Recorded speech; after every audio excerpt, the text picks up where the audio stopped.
Bonjour à tous et à toutes et bienvenue dans cette nouvelle vidéo de Nono du Web. Aujourd'hui, nous allons faire un petit loader maison en CSS pour quand vous voulez mettre avant que votre page charge. Ça peut être très esthétique, après c'est votre choix. Vous mettez ou vous mettez pas, mais ça peut être sympa. Un petit loader qui raconte au moins une histoire, qui est vraiment quelque chose d'intéressant pour votre site. Avant de commencer, je voulais vous remercier. Ça fait déjà 2-3 mois que j'ai commencé. Je suis déjà à plus de 3000 vues sur les vidéos. En 16 vidéos maintenant. 54 abonnés. Je vous remercie vraiment à tous de me suivre. C'est encore de mettre des petits pouces, de vous abonner, de continuer. Ça me fait très plaisir de partager mes connaissances, de faire des vidéos pour essayer de vous aider quand vous êtes bloqué sur du code, que vous voulez faire quelque chose que vous ne connaissez pas. Je suis content aussi de vous aider pour ça. Donc comme je disais avant, on allait faire un petit loader. Donc j'ai une petite page home tranquille avec un petit title, une petite description, mon petit logo avec une valise. Chose de très simple avec un petit fond d'écran, vraiment quelque chose de très simple. Et on va vouloir ajouter un loader que je vais vous montrer juste avant de le faire, qui est exactement celui-là. J'ai pris le même fond et j'ai fait un petit loader, tout simple avec des petits couleurs, vraiment très simple, mais qui peut être très joli. Ça dépend ce que vous voulez faire après. C'est vraiment quelque chose de très simple qui peut être vraiment qui peut être esthétique. Après, ça dépend les couleurs, les formes que vous mettez. Moi, j'ai fait vraiment comme ça, très simple. Ça peut être une photo à la place de loading. Vous mettez le loading en dessous, une photo. Vraiment quelque chose comme vous le sentez. C'est quelque chose en CSS, donc qui peut être modifiable à l'infini. Donc, on repart sur le code. Donc là, j'ai mon app. Là, j'ai Home. J'ai tout fait en style component, comme sur toutes les vidéos qui suivent. Et je vais essayer toujours de répéter, d'expliquer après les choses. Après, si vous voulez. Alors, la vidéo où j'explique vraiment en profondeur, c'est la Poké API en Style Component. Je mettrai le petit lien dans la description. Vous pouvez vraiment voir de A à Z comment j'ai utilisé Style Component. Et là, on va toujours quand même, quand j'utilise Style Component, j'essaie quand même toujours de réexpliquer ce que je fais. Donc, on va enlever le composant loader. On va l'enlever. On va tout simplifier. On va l'enlever. C'est plus simple. On le supprime. Tac. Hop. Donc là, il y a un problème parce que du coup. React, on voit pourquoi j'ai plus de composant loader, donc je vais le recréer, nouveau fichier, et je vais créer mon loader.jsx. Un petit RFACE des familles, et on arrive ici. Donc déjà, on va commencer par mettre style component, pour que je puisse vous en faire comment je vais montrer comment on fait style component. Donc déjà, premier truc, on va importer style. Hop, si j'arrive à l'écrire, hop, from, hop, style component. Dans style component, comme j'avais écrit dans d'autres vidéos, en fait, ça va remplacer nos divs et on va pouvoir vraiment taper sur quelque chose de précis. Une div, un span, on va taper du span tout à l'heure, H1, H2, MP. Vraiment prendre, et ce qui est bien avec style component, c'est qu'on peut mettre, vous avez 50 composants, vous pouvez appeler le premier container 50 fois. Il n'y a pas d'entrechoquement comme dans les fichiers CSS. Il faut faire attention d'appeler le H contact et pas le H contact dans l'autre, comment ça va s'entrechoquer. C'est vraiment très simple. Donc là, on va faire une constante qu'on va appeler container, tout simplement, est égal style. On va dire que c'est une div. Et voilà. Et là, on va faire exactement la même chose. On va mettre ici, petit CTRL D pour tout avoir, et on va écrire container. Donc là, on est à la base. Là, on est prêt à travailler. Donc, comme je vous montrais tout à l'heure, il y avait dans mon loading, le loading est au milieu de 3 cercles, 3 formes, parce que c'est pas vraiment des cercles, 3 formes qui bougent de façon différente. Donc, pour commencer, déjà, on a notre container. Et moi, je vais créer un autre container. On va créer le loader container. Le loader container. Hop, on va ici mettre un L majuscule. Hop, le loader container, et ça va être aussi une div. Hop, style div. Voilà. dans ce loader container, je vais mettre aussi ces fameux cercles. Moi, je vais l'appeler circle, on peut l'appeler forme, on peut les appeler forme, on va les appeler forme const. Forme. Et on va ça va être des spans, du coup, créer nos formes. Et on va aussi créer le dernier, notre title, vous appelez ça un title, comme vous avez envie. Moi, je vais l'appeler title. Et lui, on va dire que c'est un H2. Hop, on peut les mettre là, c'est mieux quand même de les mettre là-haut. Hop, et il faut les mettre comme ceci. Donc, j'ai nos 4, 2 divs, des spans et H2. Donc, on va continuer ici. On va faire le fameux loader container. Dans mon loader container, j'ai besoin des formes. Du coup, il y a 3 formes, donc je vais faire 3 fois. CTRL-C, CTRL-V. Et mon fameux title, où dedans, je vais mettre loading, 3 petits points. Là, au niveau du code pur, sans parler du style, là, on a fini. On a fait container général, un container un peu plus petit, où dedans, on va avoir nos 3 formes et notre title, notre loading. Donc maintenant, on va commencer par le plus grand des containers, mais avant ça, moi ce que je fais souvent, quand je fais Drag, c'est que je vais dans Index, et ici, je fais une ballistique, et je mets margin 0, padding 0, pour vraiment ça prend vraiment tout l'écran. Il y a plusieurs façons de faire, moi c'est ma façon à moi de faire comme ça, après comme vous le sentez, je vous montre ma façon à moi. Pour le margin 0, padding 0. Donc je repars au loader. Et je vais vouloir, comme je vous montrais tout à l'heure, qu'il ait la même forme. C'est-à-dire que son background image soit le même que dans mon home. Donc, tout simplement, on va aller importer l'image qui est dans Assets, image-home 3. Donc, on va l'appeler image home from. Parce que dans React, il faut faire comme ceci pour trouver une image. Hop. Et on va la chercher à image home 3.jpg. Et dans mon container, eh bien, on va s'en servir de suite. On va faire un background image 2.url. Et dans cette URL, on va appeler du coup cette image, donc dollar curling bracket image home, et on finit par le fameux point virgule. Donc là, pour l'instant, dans l'app, on va virer la page home, comme ça, on n'aura vraiment que notre loader. Voilà, et aujourd'hui, ça fait ça. Normalement, là, on voit bien le loading qui est marqué ici, qu'on a marqué pour l'instant, vraiment que le loading, donc ça fait vraiment pas grand-chose. On va repartir au loader, et on va lui dire, mais moi, du coup, je veux un min-weight, je veux que tu prennes minimum 100 en hauteur de page. 100 VH. Et de suite, voilà. Nous avons notre background d'image qui prend vraiment toute la page. Et après, je vais dire, moi, je veux que tu sois en display flex,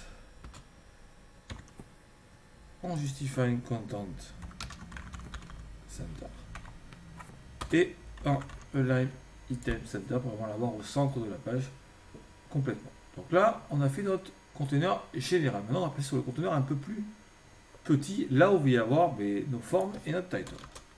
Donc déjà, lui, on va le mettre en position relative. Hop.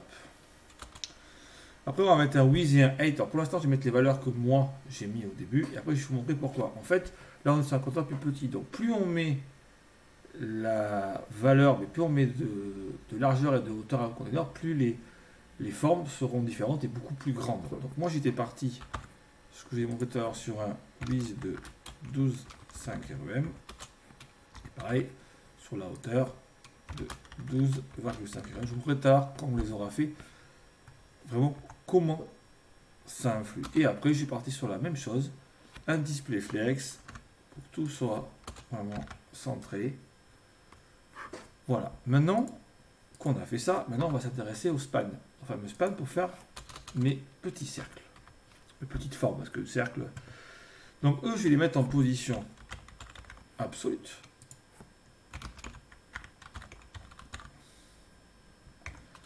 Avec un top 0, qui sont vraiment en haut de mon joli conteneur, et un left 0. Je vous montrerai tard que ça insinue si on les change. Et je veux qu'ils prennent 100% du conteneur ici, et bien sûr en hauteur. La même chose. Hop, si on oublie le point virgule, ça ne veut pas. Je veux que ça soit la même chose sur les deux. Après, au début, je voudrais bien que... Maintenant, on va faire la bordure. Donc, border, on va partir sur du 5px en solide. Et on va mettre du white. On va partir en blanc pour l'instant. On va partir en blanc. Donc maintenant, on va faire notre animation. Donc, avec un fameux keyframe. Parce que si on fait, pour l'instant, là, on a notre loading bien au milieu de la page avec un carré blanc. Pour l'instant, c'est parce qu'on veut des formes qui tournent. Pour l'instant, on en est là. Maintenant, on va faire l'animation avec le keyframe. Donc, on va faire animation. On va l'appeler animate.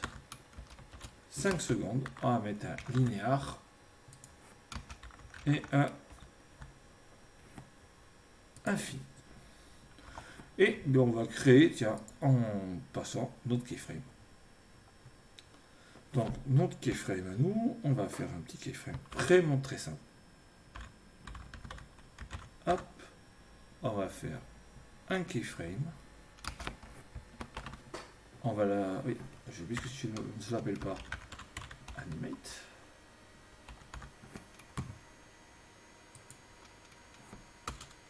Hop. Là, j'ai oublié, alors il manque le S. Hop. Et je vais lui demander qu'à 0%. Ah, 0%. Je veux un transform rotate 0 degré. Ah, il m'a mis les... On va enlever ça. Il me les a mis les gentils. 0 degré. J'ai pas dit haut, mais j'ai dit 0 degré. Mais je veux qu'aussi à 100%, ma rotation se fasse à 360. On va mettre à 0, je veux ça. Et ici, je veux un 360 degrés. Hop, hop, hop. Donc maintenant, si on repart sur notre application, voilà. Notre animation, et on a un carré. Il y a 3 carrés en fait, 3 carrés superposés qui tombent. Dans le sens des lignes, donc le 0. Voilà. Donc pour l'instant, c'est très joli, mais moi, c'est pas ce que je veux. Donc maintenant, on va jouer sur les enfants. On a bien 3 formes, donc on va jouer sur les 3 enfants. Donc ici, on va faire un petit et 2 points. NTH child, le premier enfant. Et on va lui demander dedans. Alors, qu'est-ce qu'on va lui demander? Déjà, on va lui changer sa couleur à cet enfant. Border color. Et on va lui mettre cette couleur-là. Après, vous pouvez mettre les couleurs que vous voulez. Bon, c'est les couleurs que j'ai choisies pour l'exemple.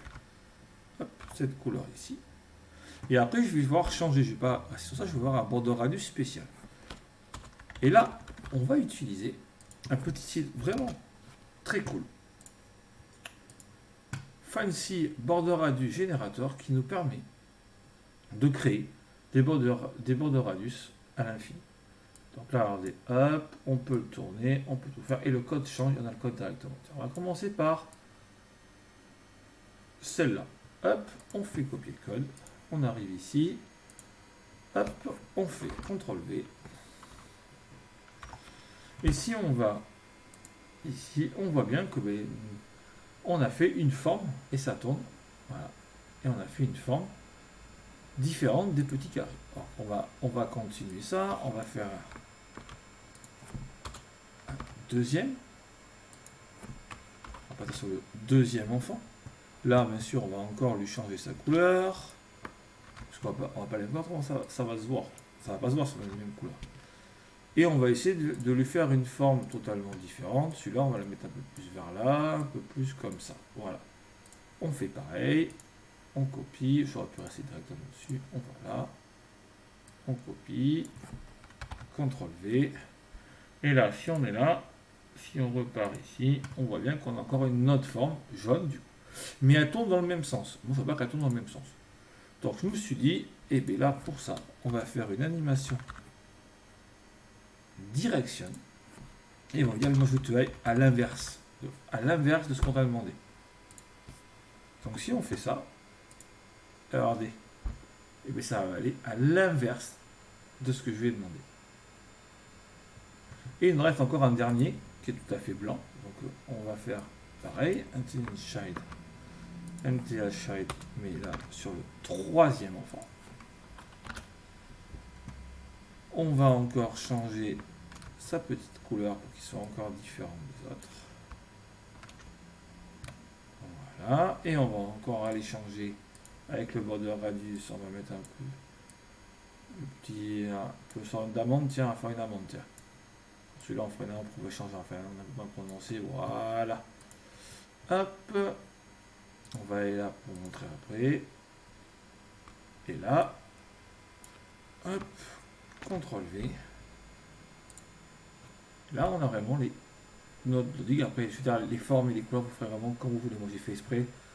J'ai pris une forme. Vous pourrez vraiment faire les formes que vous voulez. Là, c'est vraiment m'amuser pour vous montrer comment ça fonctionne.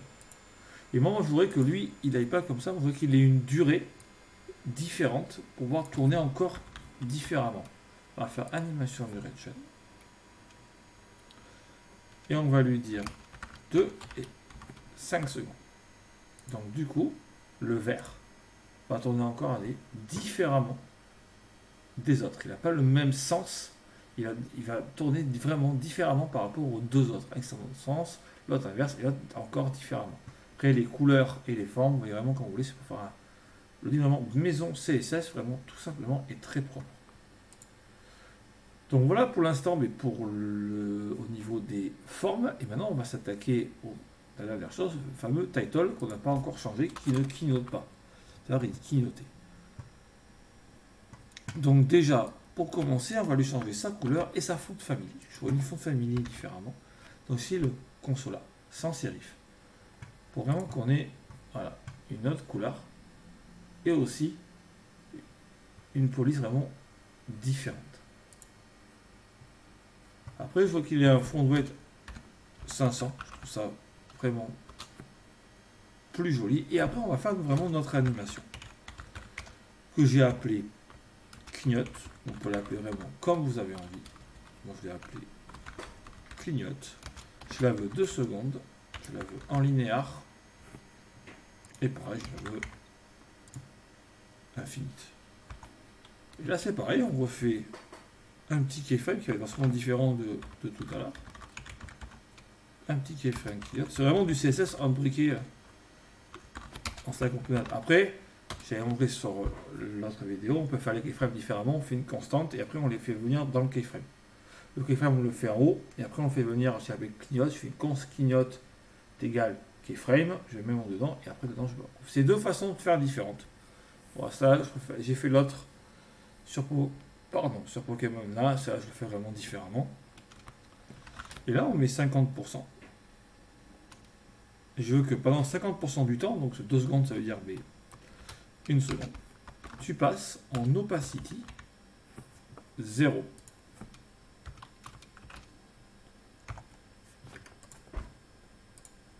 Et voilà notre petit loading qui clignote. Donc voilà pour cette partie qui est finie. Comment faire un loading maison on a mis 20 minutes, vraiment très simplement, qu'avec du CSS. Voilà, notre loading il est prêt, il est fait vraiment qu'en CSS. Si tout à l'heure je vous avais dit que je vous montrerai, regardez, tout à l'heure si là on mettait du coup 20 REM Si on fait un CTRL D, on peut modifier les deux en même temps. Si on fait un 20 REM, ils pourront parler en D. On a agrandi le container, donc du coup, nos formes sont un peu plus grandes. Après, c'est à votre choix. Moi, je suis parti sur ça. On peut très bien faire des formes encore plus grandes. On peut encore monter, on peut faire encore du 30 REM. Après, c'est vraiment à votre choix et ce que vous voulez faire. Voilà, pour encore monter, faire du 30 REM. Monter la police, mettre une photo, vraiment tout faire. Donc moi, je vais les remettre en 12,5. Hop, je vais la mettre en CTRL Z. Et normalement, voilà, on repart sur ça. Bon, maintenant, c'est bien d'avoir fait un loading, un loader, pardon, avec le loading. On va mettre le mettre, parce que pour l'instant, là, il est tout seul. Si après, dans l'app, je remets Home, mais pour l'instant, quand j'arrive dans React, je vais chez ma page Home, et dessous, j'ai mon loader. Moi, c'est pas ce que je veux. Moi, j'ai mon loader. J'arrive ici, hop, mon loader, et après, je passe sur la page Home. Donc là, on va aller travailler avec React, directement sur l'app. Et on va utiliser vraiment React à fond avec UseState, UseEffect. Et on va même faire une ternaire à la fin. Donc on commence déjà par importer UseEffect et UseState de React. Et on va travailler avec des states. Donc on va travailler avec déjà const. On va créer un state. On va créer un state loader set loader. Et on va lui dire UseState. Et on va dire que d'abord il est true. Nous on veut que notre loader il soit true. C'est-à-dire qu'il a, quand on arrive, il est true. Et comme ça, quand on arrive, on est vraiment dessus. Après on va le passer false pour qu'il arrête et pour qu'on passe sur notre page home. Et bon, avec UseState, il va falloir peut-être UseEffect, parce qu'à la montée du composant, je veux que mon état set loader soit true pendant un moment et après il passe à l'état false. Donc mon loader va passer à l'état false et du coup mon loader va s'en aller. Donc là on est là et on va faire un UseEffect. Donc on va utiliser UseEffect tout simplement. Hop, hop. On va lui mettre un tableau de dépendance vide parce que je veux qu'il se fasse qu'une fois. Et dans le UseEffect, je vais utiliser le set timeout qui va permettre de mettre du temps, dire pendant 3 secondes, tu restes comme ça, pendant 10 secondes, pendant 20 secondes, pour vraiment mettre du temps sur ma valeur. Donc set timeout, c'est pareil, c'est une fonction. On va faire une fonction fléchée. Hop, hop, hop. Là, entre là, je vais mettre virgule, ça dure pour l'instant 3 secondes, 3000 millisecondes. C'est en millisecondes. Et moi, je vais lui dire, moi, je veux que mon set loader passe à false. Voilà, donc pour l'instant, j'ai mis du code. Mais pour l'instant, ça fait rien, vu que j'ai pas fait quelque chose, j'ai pas mis du code pour dire si c'est comme ça, ça fait ça, ça fait ça. Et là, on va utiliser une turner, on va faire du if, else, si loader est true, ça fait ça, autrement, ça fait. On peut très bien le faire en if, else, mais là, on va le faire, vu qu'on est dans React, on va faire une ternaire.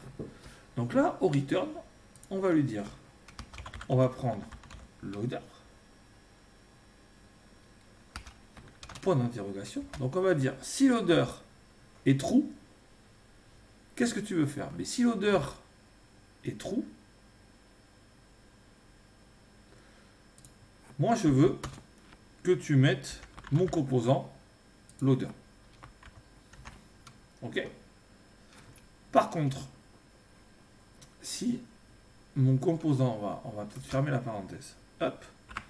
Et si mon composant n'est pas true, donc obligatoirement false, je veux que tu affiches la page home. Donc là, on va faire un petit document en forme. Voilà. Donc, je refais. On arrive au return. On fait une ternaire. Ça veut dire qu'on met un état et on lui demande s'il est true, ça fait ça. S'il est false, ça fait ça. Donc là, on lui dit, si mon loader est true, tu affiches mon composant loader ici pendant 3 secondes. Et quand loader, grâce à cette loader, passe false, tu affiches mon composant home. Donc on arrive ici, on va tout simplement rafraîchir. Voilà, on a le loading pendant environ 3 secondes et on arrive sur la page home. Voilà, tout simplement. Si on rafraîchit encore, voilà. Après on peut très bien modifier le temps. Là, si je veux 2 millisecondes ou même 1 milliseconde, 1 seconde, 1000 millisecondes, excusez-moi, 1 seconde, regardez, hop, 1 seconde et ça passe. Bon, voilà comment créer un loader. Après, il y a deux façons de voir les choses. Là, on a utilisé React vraiment à fond, le useState, le useEffect. On a vraiment une ternaire, on a vraiment utilisé React vraiment dans sa splendeur. Par contre, après, il y a deux choix. Il y a du pour et du contre. Ça, c'est top quand vous voulez montrer un loader qui a du sens. Là, si vous voulez montrer un loader qui a du sens, qui a une vraie histoire, qui sert à quelque chose, oui. Parce que normalement, on sert de React pour que la page se charge le plus vite possible. Normalement, pas besoin de loading. Mais des moments, par exemple, quand vous cherchez une API, quand vous fetchez une API, quand vous consommez une API, c'est vraiment ça met un peu de temps. Donc, on peut aussi mettre un loading. Et là, pareil, si vous voulez mettre un loading qui a du sens, qui est joli pour votre page avant qu'elle charge, vous pouvez très bien se servir de celui-là. Après, vous pouvez le customiser à foison. Et voilà, on arrive tranquille, ça charge, on voit le joli, et on arrive sur notre page. Mais voilà, c'est la fin de cette petite vidéo qui a duré quand même 25 minutes sur comment créer un loading maison en CSS sans aller chercher ailleurs et tout, vraiment le faire de vous-même et pouvoir après l'introduire dans React pour vraiment sans ça, parce que c'est bien de faire les choses, mais aussi savoir les mettre en fonction et les mettre sur React. C'est quand même très important. Donc voilà pour cette vidéo. Je vous remercie de l'avoir regardé. Si vous avez des soucis, je mets toujours le code sur GitHub. Ça vous pourrez voir tout le code que j'ai fait ici. N'hésitez pas à mettre des commentaires, des petits pouces. Abonnez-vous. Allez-y. Je fais toujours des vidéos chaque semaine. Après, je pense qu'après ces vidéos-là, on va passer peut-être sur du Three.js. J'ai envie de faire une petite vidéo sur Three.js, sur du Next.js. Et après, on va passer plutôt sur du back avec du Node. Avec Node, Express, MySQL, MongoDB. Voilà, je vais étoffer à chaque fois. Et après, quand j'aurai fait mes toutes petites vidéos pour vous aider, peut-être après, je ferai des gros projets.